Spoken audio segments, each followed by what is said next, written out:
Five Nights at Freddy's 2. I saw the original Five Nights at Freddy's, the movie, when it came out a few years ago. It was released in theaters and on Peacock the same day, Yeah. and did very well.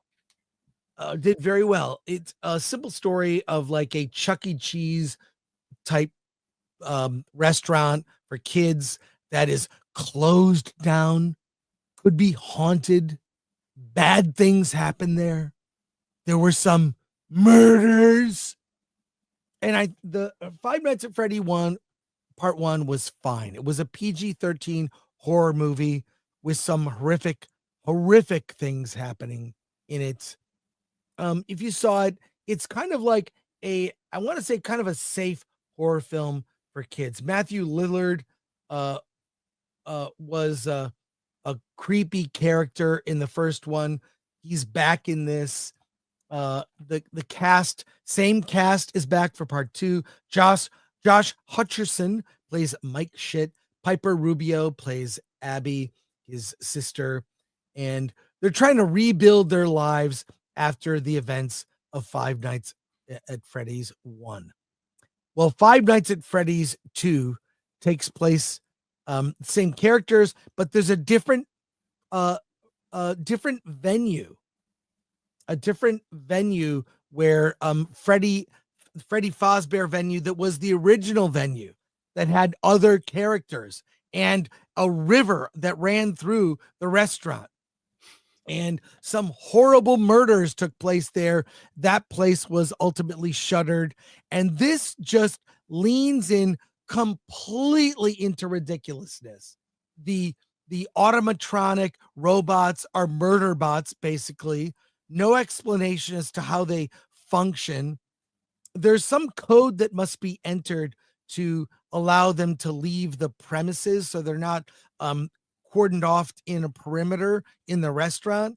And Mike Schmidt somehow enters the code, so now the murder bots are leaving and terrorizing the city.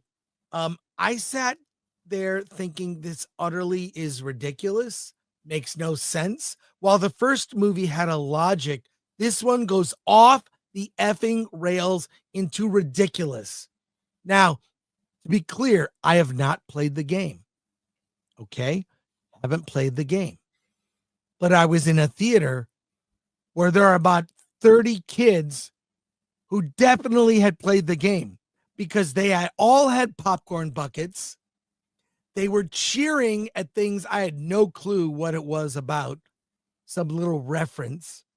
And this movie, while the first one was made accessible to whoever, this movie is only for fans of the game. Clearly only for the fans, because it just didn't make sense. Why are they being controlled? What's going on? Is there some spiritual element? One of the humans just transforms for no reason. Why did that happen? Logic is out the window. The audience I saw it with didn't care. It's currently like 11% on Rotten Tomatoes. Like, it is, the critics hate this, and I hate to tell you, I'm going to join them. I did not like Five Nights at Freddy's 2. I just didn't like it. It's not for me. Never played the game, and I like the first one.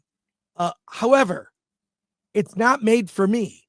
It's not made for critic, horror fan, whatever. It's made for fans of the game exclusively. So it really excludes anyone else. But I'll say this, the audience that saw it, the kids that were in the theater that had the popcorn buckets, that were screaming at things what was that a reference to? They were all over this movie. They loved it. So who cares what I think? Don't listen to my review. I didn't like it. It's not for me. If you are a fan of Five Nights at Freddy's, the game, you are going to love this movie. Go see it. And I overheard these kids, they wouldn't leave. They were in a group they were just like, and they were saying 10 out of 10, 10 out of 10. They all loved it. I will say this, there were some they want this to be a franchise. I have no idea how this will perform compared to the first one, which was an unexpected hit. But there's a post credit, mid credit, and something at the very, very, very end of the movie. Do not leave the theater. And they were going wild. It clearly sets up, a movie about the next game. So, not for me. Can't recommend. If you're a fan of the game, 10 out of 10. If you're a regular horror fan, unfamiliar, this is kind of a very sanitized PG-13 horror movie that is, and I give them credit. They made it for the fans of the game.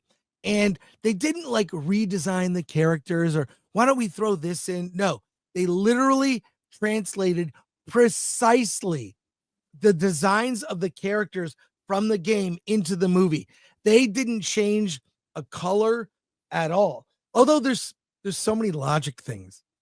Like, why don't the lights work? Just because something is closed down doesn't mean you can't turn on the lights. How do these things like have so much power that they can, these robots, these animatronics, they now are free to roam and kill? Why do they want to kill? What's the point? Anyways, ridiculous. And there you go. Yeah. I hope the parents of those children vary their movie diet and take them to see Hamnet next. They're not going to Hamnet, but I give Blumhouse credit. They hear, what do the fans want? We're giving it to you. Yeah. So 10 out of 10 for fans and probably a 2 out of 10 for me. I can tell you that this movie is not just about the game, but it's also about the community, the FNAF community.